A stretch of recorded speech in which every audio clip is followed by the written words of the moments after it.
Well, of course, my father was his commander. He would come. The army was one big happy family. At least up to that point, before that point. He would come. Sometimes they'd have lunch with us.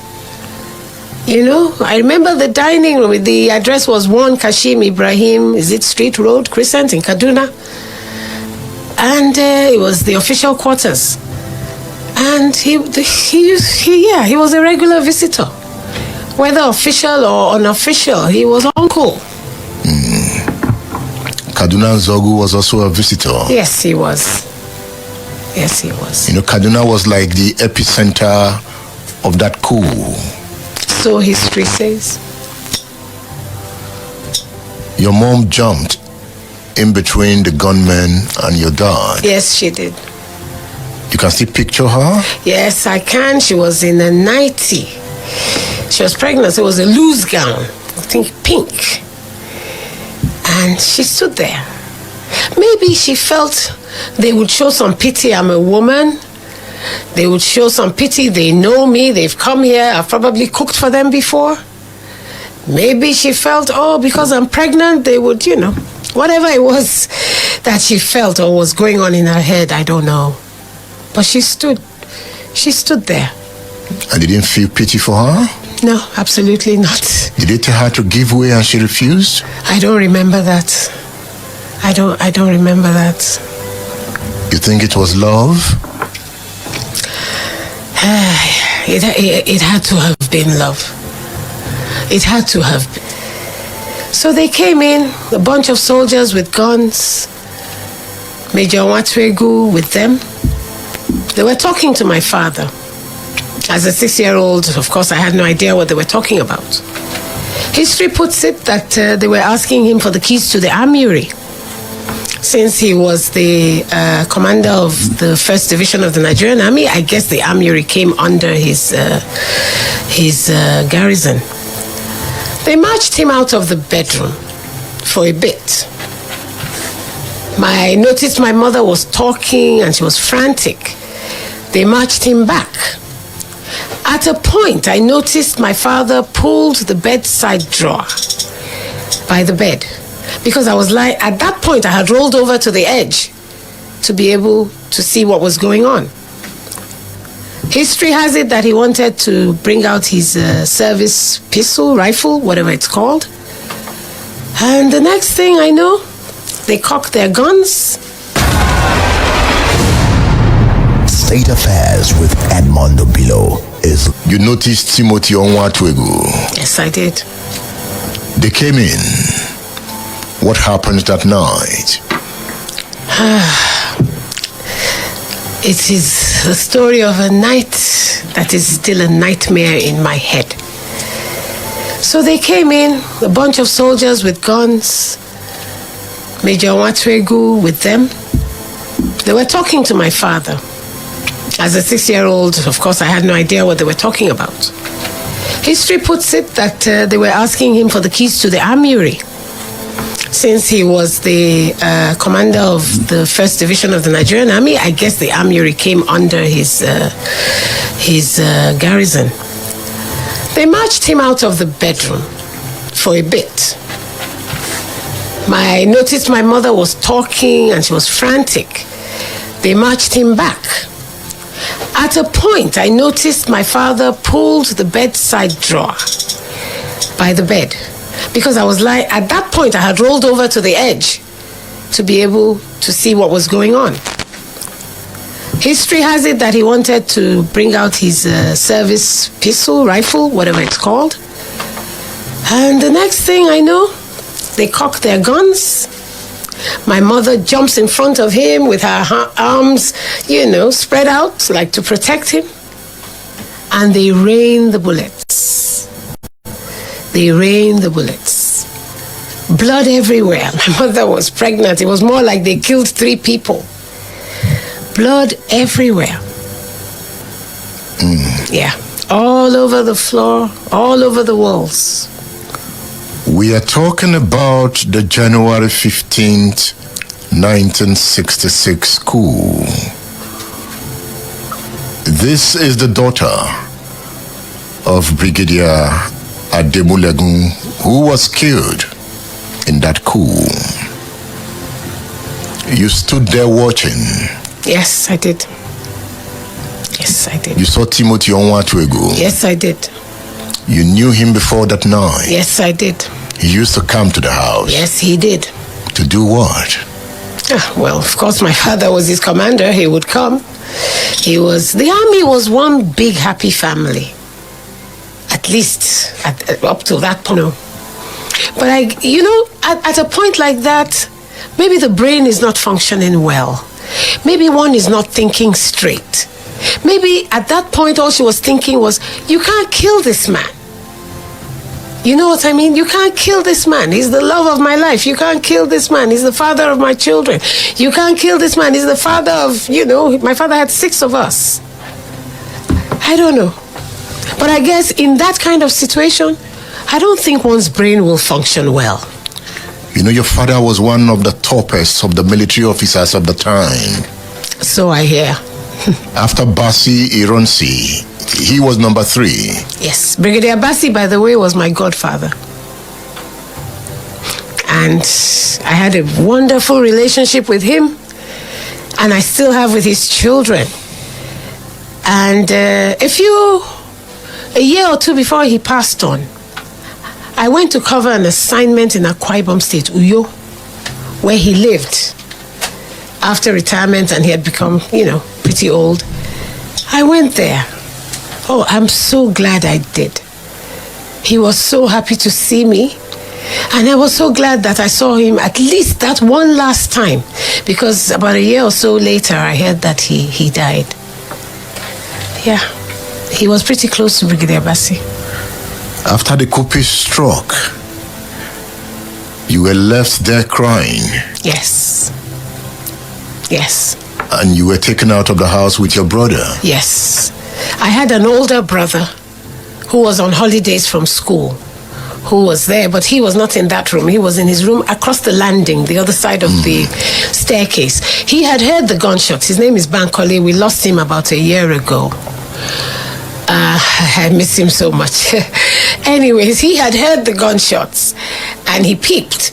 He knew he couldn't go in, by 6, 7, 8 soldiers. I don't remember the number. So he went back to his room. So when they had finished, their deed, he came in and took my younger brother and I through the night, through the dark, into the boys' quarters until help came. Your younger brother was 4 at the time? Yes. Yes. Help came? Yes. What kind of help? Well, I think it was Mrs. Ironsi, actually, who came to collect us the next morning from the boys' quarters. And then we were taken to an orphanage in Kaduna, Queen Amina Orphanage, which was run by the Catholic missionaries. I think it was Mrs. Ironsi. Have you asked yourself how they gained entrance into the house? That was the top brigadier in the north. And we had guards at the gates. Have you reflected on that? Yeah. Maybe that's what they call compromise, right? Or the guards were other ranks. Corporals, lance corporals, and so on. The people who came, the guy who led the team was a major. Would he say to them, open the gate, and they won't? No, they will. You also saw Saudana of Sokoto Ahmadu Bello while growing up? Yeah, a few times. Yeah, I would go with my dad. I remember in the Saudana's palace, we would sit on the floor. And it was really something different, and it was nice. And that's where I learned to eat masa. I think it was, my mom was Muslim. So, sometimes during the fasting period, would go visit the Sadana. Yes, I knew him. Can you still remember his personality? No. I know he used to wear white a lot. He used to cover his head. And even when he wore shoes, it was white. Really nice man. What was the compound like? Very large. We would first drive in, like half a kilometer, a whole kilometer, and then another gate, and then in again. Yeah, it was very big. You talked about people around the Saudana. You mentioned the Marjorie's. Oh, yeah. You know, I said there's a long drive in. Yeah. So we would find people sitting around there like beggars, like, you know, people praying, you know. So left and right, there'd be people sitting as we drove in. He used to feed them. He was a kind man. He used to feed them. State Affairs with Edmondo Bilo. And this wife keeps coming in. Yes. Why the coupists were in your house? Yes. She tried reaching your family through the phone. Yes. It was too late. Yes. They had apparently gone to their house. So she tried to warn maybe my mom, I don't know. She kept calling. You know those old analog phones? The black ones that sit on, yeah. It was downstairs. Yeah, but it was too late. You know, Her husband had been killed by this time. I believe so. Otherwise, or maybe they had just come in. I'm not sure. I'm sure he would have been killed. Otherwise, she wouldn't have been able to call. But she kept calling to warn us. But it was. I met her years after. And we talked about it. What did she tell you? Same old. They came, killed him. I think they hurt her arm. And she showed me the point where the bullet went through. I haven't heard from her in many years now. I don't know if she's still alive. Your dad was told about the coup. Yes, he was. He still traveled to Kaduna. Yes, he did. He knew there was going to be a coup. Yes, he did. So why did he travel? General Olutoye, who is like a father to us, told me that my father knew, maybe intelligence reports, maybe whatever you call it, but he wanted to protect his family. He didn't want to be seen as the coward who knew that something was going to happen and then he stayed away, and then put his family in danger. But he eventually put his family in danger. Well, we're still alive, aren't we? Your mom is no more. Well, maybe that's how it was destined to be. You grew up as an orphan. Yes, I did. What was it like growing up? Oh, that's a whole page. Tell me about the orphanage. At the orphanage, we were there for a very short period. It was run by the Catholic nuns. There was a particular nun, I've forgotten her name. She was very young, maybe in her 20s, European. She was really nice. I kept asking when my mom and dad would come back for me. I kept thinking, okay, so they're sleeping. Okay, yes, there were guns and all that, but they're going to wake up. I kept disturbing her. I didn't want to be there. I shouldn't be here. When are they coming for me? One day, she took me to a burial ground within the orphanage grounds. Apparently, there was one there. She showed me tombs of dead people. Told me that people who were in those tombs had gone to be with Jesus and would never come back. I didn't understand it. Okay, so if they've gone to be with Jesus, after the visit is over, they'll come back. But she kept putting that into my head. Okay. We were there for a short period. They treated us well, until the army reached out to the family and moved us to Zaria, to Dr. and Mrs. Ushodi, who were very close to my parents. Then from Zaria?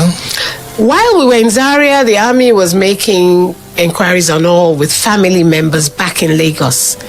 So they had reached out to my mom's family and my dad's family. My father's younger brother, Johnson Modupe Ademulegun, he's passed on now, was in the police force, Nigerian police force. So they reached out to him eventually. So he came to Zaria to pick us up. We traveled by train to Lagos. I'd never been on a train.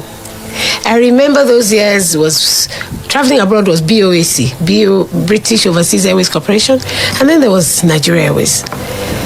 So on the train, it was a long journey. I didn't sleep.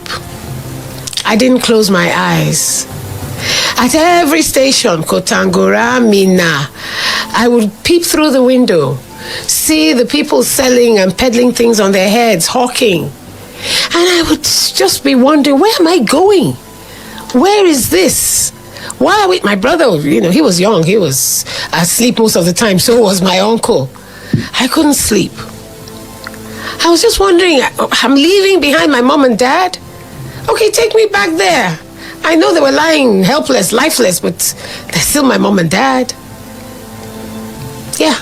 So we came to Lagos. How did you remember all this? I don't know.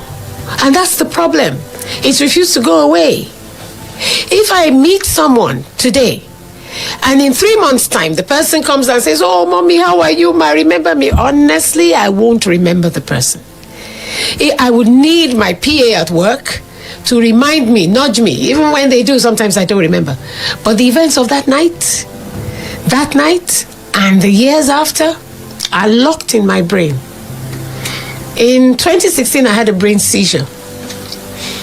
I woke up in a coma. And one of the effects, my doctor said, was, "Oh, a part of your brain may have been damaged. You will forget things." Oh, yeah, I did. Forget quite a few things. Somebody reminds me, "Oh, don't you remember we went to this person's wedding together?" Really, I did. But the events of that night are still there.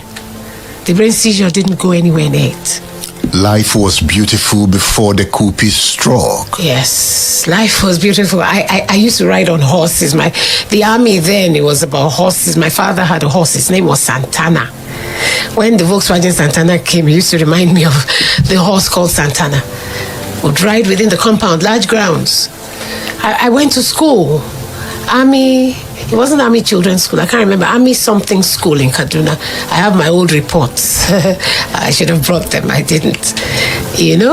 And life was awesome. We had Baba Dogo. I remember his name. He was the batsman who polished my father's army shoes, his boots. Life was beautiful. At some point, your father took you to London. Oh, many points. Many points. I think he served in the UK at some point. He served the Queen. Yes, he did. Before independence, he was the commander of the Queen's Regiment in Nigeria. And I think after, he also did something in the UK. And I went to school there, House on the Hill, Hampstead. I have a photograph in the book that I think it was a class portrait. Yeah. Even at some point, Ademulegun, Ironsi, Babafemi Ogundikwe competed for who would be the head of the army after the Europeans left the scene. Yeah. But Ironsi was the lucky one. Yes, he was.